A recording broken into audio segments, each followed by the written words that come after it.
आज हे काय होतंय आमच्या वाडीमध्ये? तर हॅलो मित्रांनो, सर्वांना गुड मॉर्निंग. कसे आहात तुम्ही? आय होप सर्व ठीक असणार. तर सकाळी उठल्याबरोबर आज मी माझ्या घरच्या टेरेसवर जाऊन ब्रश वगैरे करते. इथून दिसणारे व्ह्यू बघू शकता तुम्ही, किती छान दिसत आहे. आमच्या घरच्या आंब्याच्या झाडाला बघा किती मस्त बहार आला आहे. एजा तुम्ही पण आमच्या घरी आंबे खायला. तर किती लोक असे आहे की लहानपणी या झाडाचे फुलांना नख समजून आपल्या नखायला लावलंय? कमेंट मध्ये सांगा. या गुलाबाची सुंदरता बघा, पाहिजे का तुम्हाला? माझे पप्पा, माझी ताई बघा किती निवांत झोपले आहे.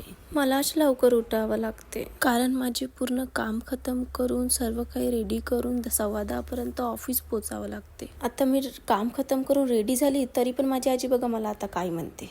हाय प्रियंका. धंदाच कोणता आहे? काम नाम जा, कर काम पटकन. आता किती काम करू सांगा बरं तुम्ही. जाऊ दे, आता चालली मी ऑफिस. तर आज वाडीमध्ये काय होत आहे समजत नाही होतं. तर समोर गेल्यावर माहित पडलं की अरे आज तर शिवाजी जयंती आहे. आज तर धमालच आहे. मग आले मी ऑफिसमध्ये. माझ्या ऑफिस आल्याबरोबर चालू केले मी मंदिराचे लाईट. माझ्या ऑफिसमध्ये एक गोष्ट चांगली आहे की सकाळी आल्याबरोबर मला भगवानचा आशीर्वाद मिळून जाते. आज तर मला जास्त काही कामच नाही होतं, म्हणून आज मी निव्वळ टाइमपास केला मोबाईल पाहू. आणि हे सोचत होती की रात्री शिवाजी जयंतीमध्ये मी काय घालू.